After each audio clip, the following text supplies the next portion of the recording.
Hi നമസ്കാരം. Coffee with സത്യശീലനിലേക്ക് എല്ലാവർക്കും സ്വാഗതം. ഇന്ന് നമ്മോടൊപ്പം വളരെ പ്രഗത്ഭയായിട്ടുള്ളൊരു നടിയാണ് വന്നിട്ടുള്ളത്. മലയാളത്തിൽ തുടങ്ങി തമിഴ്, തെലുങ്ക് എന്ന് വേണ്ട അങ്ങ് ബോളിവുഡ് വരെ എത്തി നിൽക്കുന്ന വളരെ പ്രഗത്ഭയായിട്ടുള്ള ഒരു നടി. അവരെ നിങ്ങൾക്ക് പരിചയപ്പെടുത്തേണ്ട യാതൊരു ആവശ്യവുമില്ല. Lady super star Mandodari. സ്വാഗതം. എന്തിനാണ് ഈ ലേഡി സൂപ്പർ സ്റ്റാർ എന്നുള്ള പ്രയോഗമൊക്കെ നിങ്ങൾ യൂസ് ചെയ്യുന്നത്? അല്ല, അങ്ങനെയല്ല. നമുക്ക് സൂപ്പർ സ്റ്റാറുകളുണ്ടല്ലോ. മലയാളത്തിലുണ്ട്, തെലുങ്കിലുണ്ട്, തമിഴിലുണ്ട്, ബോളിവുഡിലുണ്ട്. ഞാൻ അത്തരം കാര്യങ്ങളിലൊന്നും ബിലീവ് ചെയ്യുന്നില്ല. ഇതെന്റെ ജോലിയാണ്, ഞാനത് ചെയ്യുന്നു, അത്രേ ഉള്ളൂ. ഓക്കെ. അപ്പൊ ഇനി ലേഡി സൂപ്പർ സ്റ്റാർ നോ. ഇല്ല, നിർത്തി. എന്തിനാണ് ഈ കണ്ണട വെക്കുന്നത്? എല്ലാ സിനിമയിലും കണ്ണടയാണ്. കണ്ണട ഇല്ലാത്ത ഒരു സിനിമ ഞാൻ കണ്ടിട്ടില്ല. ഇങ്ങനെ കണ്ണട വെക്കുന്നത് എന്തിനാണ്? Actually you know I can't see.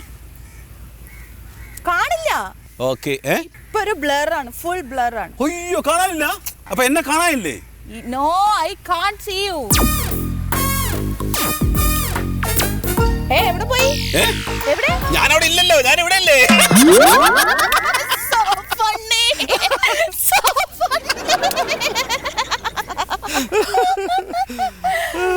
Actually you no, ഇപ്പൊ ഓരോ ക്യാരക്ടേഴ്സ് വരുമ്പോഴും ഞാൻ അവരുടെ അടുത്ത് പറയും ഈ സ്പെക്സ് ഒന്ന് അവോയ്ഡ് ചെയ്യാൻ വേണ്ടിയിട്ട്. ക്യാൻ യു ഇമാജിൻ 60,000 സ്പെക്സ് ആണ് അവരുടെ എന്റെ മുമ്പിൽ കൊണ്ടുവന്ന് നിരത്തി വെച്ചിരിക്കുന്നു.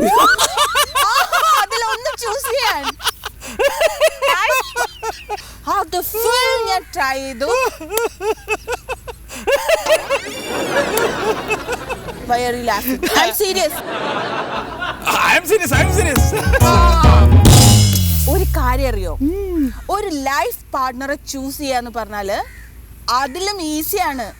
അത്രയ്ക്ക് ടഫാണ് ഒരു സ്പെക്സ് നമ്മൾ കണ്ടുപിടിക്കുക എന്ന് പറയുന്നത്. ഈ 60,000 ലാസ്റ്റ് എൻഡ് സ്പെക്സ് തന്നെ യൂസ് ചെയ്തു. ഞാൻ കുറച്ച് സീരിയസ് ആയിട്ടുള്ള ഒരു കാര്യം ചോദിക്കാം. നമ്മുടെ ഇപ്പൊ വന്നുകൊണ്ടിരിക്കുന്ന ഒരു മിനിറ്റ്, ഞാൻ ആ പപ്പടം പോലെ ഇങ്ങനെ പരന്നിരിക്കുന്ന ഒരു സാധനം മഞ്ഞ കളർ വേണമെന്ന് പറഞ്ഞിരുന്നില്ലേ?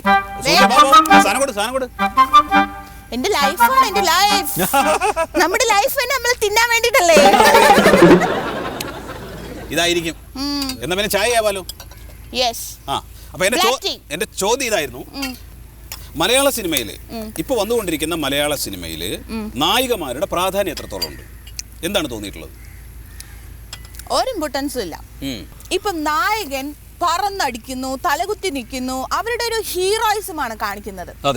അത് കണ്ട് പകച്ചു നിൽക്കുന്ന നായകന്മാർ, അങ്ങനെയുള്ളവരെയാണ് ഇപ്പൊ ആവശ്യം. അതായത് ഈ നായകന്മാർക്ക് പകരം നായകന്മാര് പറന്നടിക്കണമെന്നാണ്. അങ്ങനെ ഞാൻ പറയുന്നില്ല. ഇപ്പൊ വേണോ? വേണ്ട. ഞാൻ ചോദിച്ചില്ല, വേണമെങ്കിൽ നടത്തോ. ഇപ്പൊ വരുന്ന ഒരുപാട് സിനിമകളിൽ ഹീറോസ് നമ്മുടെ ലേഡീസിനോട്, സ്ത്രീകളോട് വളരെ മോശമായിട്ട് സംസാരിക്കുന്ന പല സീനുകളും ഞാൻ കണ്ടിട്ടുണ്ട്. പല സൂപ്പർ സ്റ്റാറുകളും ഇന്ന് അത് തന്നെയാണ് ചെയ്തുകൊണ്ടിരിക്കുന്നത്.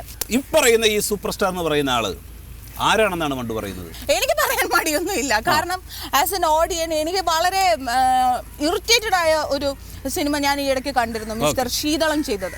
ഓ, സൂപ്പർ സ്റ്റാർ ശീതളൻ. അദ്ദേഹത്തെ പോലെ ഒരാള് വർഷങ്ങളോളം ഈ ഒരു ഇൻഡസ്ട്രിയിൽ നിൽക്കുന്ന ഒരാള് വളരെ ശ്രദ്ധയോടുകൂടി കൈകാര്യം ചെയ്യേണ്ട കാര്യങ്ങളല്ലേ അത്. ഈ സൂപ്പർ സ്റ്റാർ ശീതളൻ എന്ന് പറയുന്ന വ്യക്തി സ്ത്രീകളോട് വളരെ മോശമായിട്ട് പെരുമാറുന്ന ആളാണ് എന്നാണ് ഞാൻ പറയുന്നത്. അദ്ദേഹം ഈയിടെ ചെയ്യുന്ന ക്യാരക്ടേഴ്സ് അങ്ങനെയാണ്. ഒരുപക്ഷെ അദ്ദേഹം ജീവിതത്തിലും അങ്ങനെ ആയിരിക്കും അല്ലേ? അങ്ങനെ ഞാൻ പറഞ്ഞോ നിങ്ങളോട്? അങ്ങനെ പറഞ്ഞില്ല. അല്ല, അങ്ങനെ ഞാൻ പറഞ്ഞു. ഇല്ല. ജീവിതത്തിൽ അദ്ദേഹം സ്ത്രീകളോട് വളരെ മാന്യമായിട്ട് പെരുമാറുന്ന ഒരാൾ തന്നെയാണ്. പക്ഷെ അദ്ദേഹം ചെയ്യുന്ന ക്യാരക്ടേഴ്സ് അങ്ങനെ അല്ല എന്നാണ് ഞാൻ പറഞ്ഞത്, അല്ലേ? ഇനി ഇങ്ങനത്തെ ക്വസ്റ്റ്യൻസ് ചോദിക്കാനാണെങ്കിൽ നമുക്ക് ഇവിടെ വെച്ച് സ്റ്റോപ്പ് ചെയ്യാം. ഞാൻ ചുമ്മാ പറഞ്ഞല്ലേ, ഞാൻ ചൊറിയാൻ വേണ്ടി പറഞ്ഞതാ.